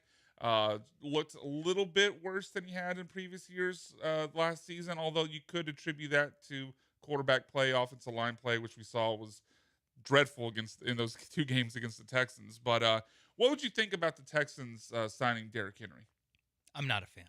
I'm not a fan of the now Texans. for what it's worth, and I'm sure this will play in because of his age, but I saw an article where it listed like projected salaries for all these top running backs, and they're listing Henry as a 1-year, $10 million contract. So just 1 year, pricey 1 year. It's a pricey 1 year, but just 1 year. Yeah, I'm just again, the biggest problem with the Texas running game wasn't the running backs. It was the interior offensive line. Now you're asking a 30-year-old Derrick Henry to break tackles in the backfield. I just don't see it as something I'm very interested in. There's other names that I'm much more interested in. All right, well, Cam, quickly, do you have any interest in Derrick Henry, or are you also out? It's up in the air. I mean, sounds like you're out. one year isn't bad, and I will say he did run behind arguably one of the worst offensive lines last year and still produced. So I guess I wouldn't be opposed to Derrick Henry, but I don't know about why a 1 year deal like that. At this point, it's just like, what is that going to do Well, it's just for your because team? Obviously the age of the running back, but I will say, and I wouldn't be like dead set against any of these names, but of the 3 names on this list that we're about to talk about, including obviously Derrick Henry, to me, he potentially is the best scheme fit. He doesn't dance around a lot in the backfield, which obviously in the San Francisco running scheme, as we saw in years past, and when Gary Kubiak was here and Arian Foster was here, you have to be pretty decisive in this running game, which is part of what I think has hurt Dameon Pierce. And I think Derrick Henry of these 3 names has the least amount of, or the smallest tendency to dance around in the backfield. So I think Derrick Henry of these 3 probably is the best scheme fit, but we'll proceed to the next name on the list. The Texans right now have the 3rd shortest odds, so even more likely for Josh Jacobs, who, for the record, of these 3 projected salary, it would be the most expensive at 4 years, just over $40 million. Do you have any interest on Josh Jacobs? I'm more interested in Josh Jacobs. Much younger. He's 26. I was going to say that 4-year deal will take him until he's Derrick Henry's until he's age. Derrick Henry's age, yes. So that is why that is more interesting to me. Obviously, we know Josh Jacobs, awesome running back for the Raiders. So I believe he would be a better investment than Henry. So obviously I think it's obviously a red flag. I guess it's, the debate would be how much of a red flag is it to you? But Jacobs last year, when he got franchise tagged and wasn't happy with getting a longer term deal, showed up late to camp, showed up out of shape. I heard some places give him the nickname of Fat Thor for how he showed up in the offseason, which I thought was a funny reference as a Marvel fan. By the way, we're going to talk to Michael Carroll next segment, host of Comic Cast here on Sundays on ESPN Radio 97.5 and 92.5. But I guess, like, how big of a red flag is it to you then when he felt unmotivated, he didn't really maybe possibly put in a maximum effort, and now you're going to give him a big deal where he's now already got the money? Yeah, but he was upset because he didn't get the money. Right. Now we're gonna give him the money. Do you think he keeps the motivation now that he's gotten paid, though, is the question? Yeah, because he was upset. He was upset that he didn't get paid. Now he's paid. Now he's gonna be skinny Thor. I like where your head's at. Cam, you like Josh Jacobs? I like Josh Jacobs, and also I like that more because I'm a Chargers fan and I'm tired of seeing his ass in the AFC West. So I would be all for the move. But to the motivation factor, there was a lot of things. Vegas was just a cluster F That's of true. I don't stuff. blame somebody for not being motivated when you were playing for Josh McDaniels. Yeah, because even when he did come back and he finally started getting healthy, he still put together almost 1,000 yards while missing 4 or 5 games. Right. So I think out of him and Henry, I would probably lean towards Jacobs too. Yeah, that's definitely fair.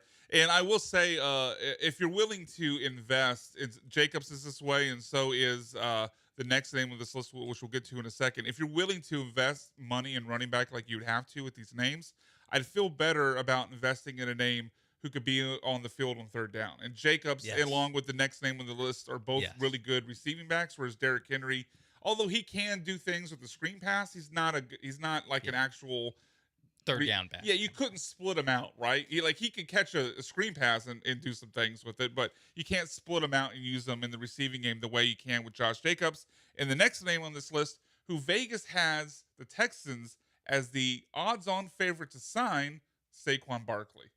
Obviously, probably the biggest name in all of running back free agency. I don't know if you guys believe he is the best running back in NFL free agency, but definitely feels like he is the biggest name. For what it's worth, the projection on his salary is actually less than Josh Jacobs. It's like 3 years, just over $30 million, so about $10 million per year, and about $10 million less than Josh Jacobs, who they're projecting a 4-year deal for. Saquon Barkley, like we talked about earlier in this segment, does give me the concern of he seems to be kind of a Le'Veon Bell type where he dances a lot in the backfield, waiting for his hold to clear up. Now that could be he's playing on the Giants. And he has to do that because they can't do things for him. There's no wide receivers or quarterbacks that the opposing defense is concerned about, so he has to do that. But what do you think about Saquon Barkley in this offense, and where would you put him in your interest level in him compared to Jacobs and Henry? He would be second for me, but I would still. If you're asking me to rank the three, it would be Jacob as far as what I want, who I'd want on the Texans: Jacobs, Barkley, Henry. And if you ask me yes or no, thumbs up, thumbs down on Barkley, I would still go thumbs down. Okay. Because now, is it the scheme fit? Is it the salary, the age? What's the concern? A little bit of the scheme fit and a little bit of the 13 games, 2 games, 13 games, 16, 14 this year. Yeah, it just the ACL, and then you had the high ankle sprain the following season. Yeah, a little too nicked up for me to invest this heavily because you're not going to get a bargain with this guy. You mentioned that he was the cheapest of the 3, but we're talking about a little bit over 10 versus a little bit under 10 with Saquon. So that to me, I'm not as gung ho about Saquon Barkley for that reason. Cam, what do you think about Saquon? I'm the same way. I have him below Jacobs. I think the dancing, there's a little too much of an injury history. And then not to mention, one of the biggest complaints for running backs for Houston this past season was the yards per carry. And Barkley, I think two out of the last 3 years, he's averaged under 4 yards per carry. So it's just kind of like, is that really the wisest? Yeah, I guess it just, you have to make your declaration on what you believe on Saquon as like an individual talent, because while I agree the yards per carry is concerning, you could certainly make the argument, Daniel Jones plus no good quality receivers on the Giants is not going to equate to a great yards per carry average, because the opposing defense knows it's Saquon or bust for the Giants, and they've known that for seasons. So it really just depends on what you think of the player. I would probably end up passing on all three, but if I did have to sign one of these, I think I would go with Derrick Henry, because at least if that fails, it's only a 1 year deal and I can move on. Whereas with Jacobs and Saquon, you're locked into some guaranteed money past this season. No such thing as a bad 1 year deal. Exactly. Is basically the case. Exactly. That's understandable. If you go, because you said no to all of them. Yeah, I would say if I'm Casario, or if I'm GM Micah Parsons, throw back to the first segment, I would say no to all these names and go with someone in the draft. Like resign Singletary, go with a 3rd or 4th round pick in the draft. But if you're forcing me into one of these names, I would go Derrick Henry, because I believe of the three. That's very. It's very funny that you're like, I no to all of them. If you make me sign him, sign the 1 year guy, so he's out of my life quick. That and because I believe he dances less in the backfield. So I like the Dameon Pierce concern. I have less Dameon Pierce bad scheme fit concern with Henry than I do Jacobs or with Saquon. All right, when we get back here in the bullpen, ESPN Radio 97.5 and 92.5, 2 segments left today. We're not going to do things we loved and the worst people in sports this week, because coming up next, we're going to talk with Michael Carroll, who hosts the ComicCast, a podcast here. Well, a podcast that you can find on Apple Podcasts and all your other major platforms. Plus, you can hear on Sunday mornings at 9 o'clock here on ESPN Radio 97.5 and 92.5. We got to talk to him about this just travesty of a movie, Madame Web, and all things nerd culture and Marvel movies coming up. And we will close the show, not in its usual spot, but we will close the show with the award-winning, groundbreaking segment, Mount Rushmore Plus One. ESPN Radio will return in about 3 minutes.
Broadcasting live from the Veritex Community Bank Studios, it's The Bullpen, ESPN 97.5 and 92.5. Welcome back into the Bullpen, ESPN Radio 97.5 and 92.5. It's Brian McDonald, Sean Mapes, Cam Smith behind the glass. And joining us is the host of ComicCast, which you can hear on these airwaves Sunday mornings at 9 a.m., Michael Carroll, who does, I think, everything here at ESPN Radio at some point during the week. He is a man of many talents. One of the talents we're going to use from him right now is bashing bad movies. And one bad movie that came out recently was just another failure in the Sony Spider-Verse, unfortunately. There's been quite a few of them over the years, Michael. But You were the only one, I think, brave enough here at ESPN 97.5 and 92.5. Sean and I were not brave enough. You saw Madame Web. I know it was a train wreck. Tell us why. That's an open-ended question. You can go anywhere you want with it. I heard some of your conversation with Dell on Wednesday this last week, so I know some of the things you had to say about it. Let's start with this. I heard you say the actors and actresses themselves didn't do horribly bad, but just everything else around them was bad to the point where they couldn't even get the dubs of their voices correct. I like being described as this, like brave and whatnot. I appreciate it because it did take like heart and courage to do. Not all heroes wear capes. Yeah, no, exactly. And then also, I like that you referenced the Dell segment because like I feel like if we had the capabilities of it, if we could have me like have a like graphic that said Madam Web expert on this, like I feel like I would wear that very well. Yeah, it's bad. It's just bad. Yeah, it's just very bad. Like I told Dell in the opening bit of the movie. Hey, can you hear me? In the opening bit of the movie, literally the main villain, you can't like hear him or you see he's talking, but his mouth's not moving. It makes no sense. Like an old Godzilla movie. Yeah, exactly, just like that. That's one of the other fascinating. Oh, that might be the reason we are engineering on the spot, and there we go. Hello? Michael Carroll's voice is. So I'm guessing for that first question you heard Michael's fitting. So we're gonna dub you in later. Please dub me in later. Makes me think we should be a little bit easier on good old Madam Web. Hey, we caught it far quicker than Sony Studios caught it.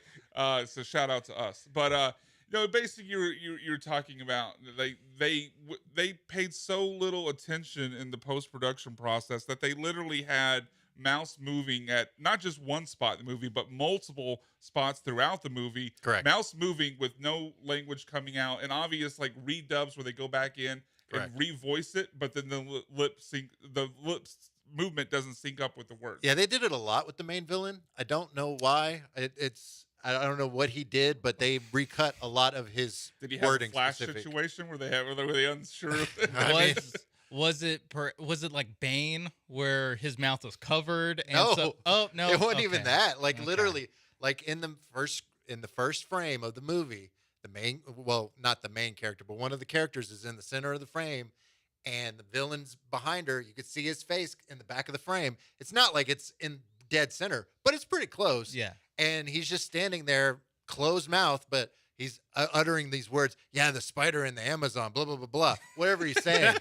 And it's like, I heard her mother was working in Amazon and Spider, but they took the damn quote out. Sean texted that to me before the movie released. I saw one of the early reviews said that it didn't have that line in the movie. And my first response to Sean was, "Can I sue for false advertising?" You should. I should be able to. Well, the three of us, class action lawsuit now. There's three of us. Well, also too, like Campbell 4. We got 4. That's a we class. got 4. Yeah, that's 4. That's a class action And lawsuit. we also like in the trailers. I know both of y'all have seen the trailer. Oh yeah, I'm sure many times. They show the superheroes in the superhero suits. Yes, I was going to ask you about that next. So, I think if you set the over/under going into the movie, like how long will the superheroes be in superhero outfits? We would have set the bar at, I don't know, at least half the movie.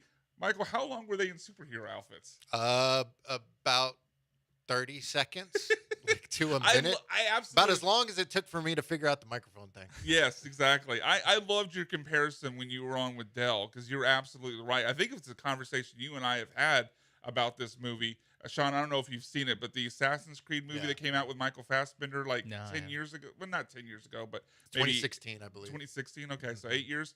But like when people play the Assassin's Creed games, they play them to see the cool stuff like in the past, like run around in ancient Egypt or run around in ancient The worst Greece. part about the games are the plot that happened with Desmond Miles in current time. day. Yeah. And that movie was 90% Desmond Miles in current time. Yeah. It's same thing with like Madame Web. You go to see these superhero movies to see Spidey do Spidey stuff, and Yeah, they did no Spidey stuff. My question would be, because Yes. you review movies, you I do. talk about them on your podcast, I dabble. for minutes at a time, minutes and minutes, just yapping, talking about these movies. I mean, honestly, I love time that you should be doing work here, but that's neither here nor there. Yeah. What? And so, in a movie like this, obviously, you're going to spend a lot of time talking about what's wrong with the movie. Correct. What would you say your favorite part of Madam Web was? Man, when it ended, I was not expecting that hard-hitting question. Yeah, hey, got to hear both sides. Got to hear both sides. His favorite part was when he left the movie theater. If nothing, we are fair and balanced. Yeah, that's true. I'm just curious, what was your favorite part? I liked that Dakota Johnson did okay. Like that she was acting and she tried. She's happy and healthy and well compensated. No one got hurt on the set of this I'm film. glad that everyone was fine. No spiders in the Amazon were hurt during the making of this film. No, sadly, none of all them were even CGI filmed, it spiders. sounds like. Yeah, sadly. Would you say that it was generally a Chernobyl level disaster? Because that's what the New York Times said. I actually sent Michael that review. That's who I got it from. I texted him that review. Yeah. Chernobyl's kind of harsh. What's a smaller one? A 3 Mile Island. A smaller. Yeah, it's like 3 Mile Island. Yeah, exactly. It's not like Chernobyl level, but it's not great. It's not great. So as bad as that was, and obviously it was reportedly, I think worse reviewed than Morbius. Like the smallest opening weekend for a Sony Marvel movie. But there's still obviously some stuff with Marvel coming up that we're really excited for, namely Wolverine and Deadpool. I'm taking that out because I think that's the most obvious answer. On the bright side of things, as we try to spin it to something happier. Hey, I asked a positive question. Credit to you. Like, what a negative answer. What are you most excited about coming out with Marvel besides Wolverine and Deadpool? This year or just in general? Just in general, that we know that's actually been more than speculation, something that's on the release schedule. I guess now that we know more about it, Fantastic Four, which comes the out. Cast, yeah. Yeah, now that we know the cast. Pedro Pascal. Pedro Pascal. I can't get it out. Would you Pablo Escobar? Pablo Picasso? He was in that. Yeah. Okay. So you see where I was going. I see where you're doing. Fantastic Four, probably. Just like I said, we have information about it. We know who's playing who. We also don't have to talk about fan casting anymore, which was for years. You actually know the cast. We actually know the cast. We actually have an idea that it's set in the 60s. Right. We have an idea of like when it. Well, we know it's going to release next July 2025, barring any other issues or anything. It's releasing in July 2025, so it's a movie that's on the horizon that we can be excited for. So we're unfortunately running out of time. I guess the biggest question moving forward for like this story arc with the multiverse in Marvel is: do you recast Kang or do you move on? I've seen the rumors of Denzel's kid possibly replacing Kang and moving this story forward. I don't necessarily really like that. It's not that he's a bad actor; he just doesn't have the charisma of the actor he'd be replacing, so I think that character would start to fall a little flat. Where are you on replace Kang or move in a different direction with a different villain? So I'm to the point where I'm like, let's just move on to somebody else. I'm just to the point of let's just go to Doctor Doom because we know who that's the big bad. And the comic was in the Deadpool Wolverine exactly. trailer. Yeah. So there are rumors though that Coleman Domingo is rumored to be Kang, or in talks, and he talked about it in a Vanity Fair article. I believe. The guy from the Fear of the Walking Dead. Fear of the Walking Dead. He was very good. He's just in like Rustin, which is the well-regarded movie. So he would be like I could see him doing it. I could get on board with but that. Also, I don't know that people are responding to Kang and this new like the multiverse angle. Is that as just much. because the Ant-Man movie was kind of a flop? Ant-Man and I think just a combination of things have made it. Like, to me, I've always said, like, the Infinity Saga was pretty simple to follow. Yeah. You know, it was bad guy gets stones, bad guy do bad things.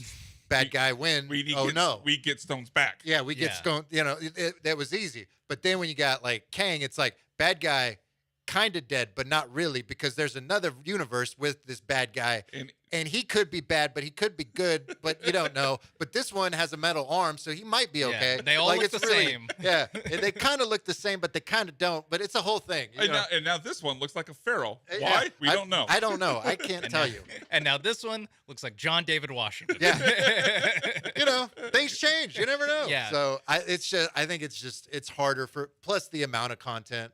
There's a lot of things that. It was already a confusing storyline that Yeah. you're asking the general audience to follow, and then you're adding in a recast in that. I can see how that the juice isn't worth the squeeze. And then on top of that, like you understood, like at the end of Avengers, you got a tease, and then at the end of this and that, you got teases. Whereas this, You knew where they were going very early on. This one, they could go. They've set up so many different things all at once that I think it's harder for people to be like, yeah, I got to settle on that. and they barely paid off any of them. They haven't. They literally. Where's Shang-Chi? Literally nowhere since 2021. We have no idea. We still get all those random post-credit scenes with. I'm blanking on the Vulture. We've had like multiple movies now where Vulture shows up in the post-credit scenes. Like, what's happening with his characters? Like you said, there's no payoff on almost anything. Or they do the thing where they cast a big name person, Harry Styles, Charlize Theron, and there are all these big new characters, and it's like, where are we going? And then we don't hear from them. For like 3, 4, 5 because Harry years. Styles was in the post-credit scene in Eternals, Yeah, correct? yeah. And that Everyone movie was loves it. bad. No one wants to really follow up on it. you But know. now you've cast this really famous person in a role that you can't really do anything with. I mean, I guess you could, but no one really is dying to see it. It's not really generating the buzz, if you will. All right, so Comicast you can hear every Sunday here on ESPN Radio 97.5 and 92.5 at 9 o'clock on Sunday mornings. What do you guys got coming up on the show this week? It is a lot of Fantastic Four reaction to that, and then I did give my Madam Web non-spoiler review. Oh, with good. John. No spoilers. Yeah, Thank please, God. no Thank God. spoilers. Thank God. No I spoilers. you know, Thank I want to be a good person when I do Yes. this. You know. So we got that Fantastic Four and the X-Men '97 trailer. We reacted to that. I did like that trailer. Good trailer. That was very good. March 20th is releasing. Yeah, it's coming up really quickly. That is the voice of Michael Carroll. You can hear him again every Sunday morning at 9 o'clock. Host of the Comicast podcast and voice of lots of other things here at ESPN. I was going to say, 97.5 and 92.5. if you haven't heard my voice already, you can hear him on Comicast. You can also hear him everywhere else. Everywhere else. Probably in this next commercial break. There's a decent chance of it. and especially on one of the shows next week. Yeah, that's true. That's true. you know, Yeah. you're going to hear my voice a lot. I'm sorry. I apologize. You apologize in advance. I am sorry already. Well, thank you for joining us, Michael. We got one more segment coming up here on the Bullpen when ESPN Radio 97.5 and 92.5 returns. It is time for the groundbreaking, award-winning sports radio landscape shifting segment, Mount Rushmore Plus One, when Bullpen returns in a couple minutes.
It is that time, Houston. Welcome to the best part of your weekend. It's time for Mount Rushmore Plus One with Sean Mapes, I am Brian McDonald, Cam Smith behind the glass. I believe this is Cam's third trip to Mount Rushmore Plus One, number 3. He's done very well so far, so I expect another stellar effort today. I will go ahead and lead off. My story is something that is inspired, or I'm sorry, my list is inspired from a story we talked about on the Killer Bees on Wednesday, and that was an Arizona man who, fresh out of prison, who needed a ride to wherever he needed to get to, deciding his best method to get said ride was still a semi-truck hauling $1.25 million worth of Corvettes, which, to me, if you're thinking getaway vehicle, a semi-truck hauling millions of dollars, I don't know, Grand Theft Auto, worth of Corvettes, not at the top of my list of the vehicles that I would. Corvette out. Yeah. Why didn't you just take the Corvette? It's like 7 of them. I know it's clearly not well thought out. So my list is vehicles that would be even less thought out. My list is of it's ways that would be even though they're bad, better ways to get away from the police than driving a semi-truck full of Corvettes. Vehicles that, as bad as they are, would still be better than what that man chose to go with. So number 1 on the list, your mom's minivan. I would definitely look. I don't know what the top speed is on that minivan. That's probably got 100,000 miles on it. It doesn't handle well in turns. Pacifica, yeah. Yeah, exactly. But it's still a better vehicle. At least it's unassuming. Like you're not seeing a minivan Incognito. passing down the street and like, oh, that guy. First car I got pulled over in was a mom minivan. Well, how fast were you going? 45 and a 40 by U of H. Wow. Shout out to those cops. They're on it, man. Yeah. Well, it's because the car speeding in front of me was a souped up car, so the cop knew he wasn't going to get him, so he got me. Protect and serve. Yeah, protect and serve. All right, number 2 on the list, an ice cream truck with the music going. I would rather try to get away in that. At least maybe I could bribe whoever caught me. It's like, look, I know you want to, arrest me, but Choco Taco? Yeah. And maybe I get let go. I don't know. We'll see how it goes. Again, a little too eye-catching. A little too eye-catching. I still think at least you're not getting caught with Grand Theft Auto when you get caught with the ice cream truck. Number 3 on the list, Gravedigger. Look. No, that's a good one. Well, no. How are you going to stop it? I say it's bad only because everyone, if the Bolo goes out, he's driving Gravedigger. You're going to spot him right away. Yeah, but again, they have to call the National Guard to stop you. Well, they still can. That is You're buying yourself a lot of time. You're buying yourself some time, but you can't, there's no chance you can go unseen at any point. Yes. Everyone knows where Gravedigger is, and that's kind of my point. 2 more vehicles on my list of better getaway vehicles than the semi-truck hauling Corvettes. Next one on the list, the Cybertruck. That monstrosity. Yeah. That is one of the worst vehicles ever created, but still a better getaway vehicle than the semi-truck full of Corvettes. Last one on my Mount Rushmore Plus One, the Pope Mobile. I would rather be in the Pope Mobile. Yeah. Top speed, I don't know what the top speed is. Can't be high. But I still think you got some maneuverability at least. You can maybe take some alleys and try to duck away that way. Obviously, semi-trucks, you're having to stay on the main roads. Yeah, I guess it is only bulletproof in the Pope spot, though. Which is messed up if you think about it. Yeah. Huh. Yeah. So those are my vehicles, my Mount Rushmore Plus One of better vehicles to get away from the cops in than a semi-truck pulling Corvettes. Cam, would you like to go next? I can do this. So mine is in honor of me going to the cook-off today. Oh, nice. So I thought of a list of the 5 things that I would want to consume there. So I'm going to start with a turkey leg. Nice. And either a elote or esquites. And then for dessert, I'm going to get a funnel cake, one of those caramel apples, and then wash it all down with some hand grenades. There we go. That's good. I like how you make a meal out. Like your Mount Rushmore's, it isn't, 5 entrees. You're going for a well-rounded Well, you got to, it's a long day at the cook-off. You got to really prepare yourself. The turkey leg is elite because it's got the handle right there. Yeah. You can just walk around with it. There's no other things that you don't need anything else to. Now, I will say, hand grenade in one hand, turkey leg. Exactly. I got to ask. I don't know if this is a safe space or not, but I actually don't know what's in a hand grenade. What is in a hand grenade? I know it's an alcoholic drink. It's it's a bunch. It's like gin, vodka, rum. I mean, it's a trash bucket. It's there to tear you up. Yeah. Okay, that's fair. All right, Sean, we got a couple minutes left here. What is your Mount Rushmore plus one this week? In honor of spring training starting in earnest today, my Mount Rushmore plus one of spring training reports that you get every year. I like it. Player X figures something out over the winter and has a new batting stance, delivery, or ritual. Jeremy Pena. We've already heard it. We've already heard it. There's Astros analogs to all of these. Player came to Florida with an injury. Justin Verlander, yeah. It's JP France, yeah. Also, just like, wait, we couldn't have fixed this over the You winter? guys had like 5 months. Couldn't have told me about it during the winter? Yeah, exactly. And this is a quote, doesn't off-season acquisition here look great in the uniform? And you have the beat writers taking pictures of this man just walking around a he field. looks so weird in this uniform. Looks good, looks bad, looks whatever. Well, actually, everyone looks bad this year. But yes. It's a whole different conversation. See everything. Yeah. And then, second to last one, gained 10 to 20 pounds of muscle. Alex Bregman. But it's always a muscle. Yeah. It's never bad weight. Yeah, I wonder, has anyone ever fact-checked that? Or fact-checked that, See what we did there? Yeah, Alex Bregman added that. Jeremy Brand, I'm not a fan of Alex Bregman. You're supposed to nod along to 20 pounds of muscle in 4 months? Yeah, come on. Okay. And then lastly, we obviously had gained 10 pounds of muscle, lost 10 to 20 pounds. Framber Valdez and Christian Javier. / best shape of my life. Best shape of my life season. Yes, that applies to the NFL training camps as well. Yes. It's just, I like how we've set up a situation where gaining 10 pounds can be a positive, while also losing 10 pounds is also a positive. Yes. The only admission from your list, and maybe this is more football than baseball. Actually, probably not. But every player who's coming back from injury is always ahead of schedule. Ahead of schedule. Yeah, that's a good one. Like, ahead of schedule is just on time now. You can't be, if you're on schedule, you're behind. It's Coughlin time. Yeah, it's Coughlin time. All right, that'll do it for the Bullpen this week. Thank you for listening. For Sean Mapes, for Cam Smith, I am Brian McDonald. We will be back next week. Have a great weekend, Houston.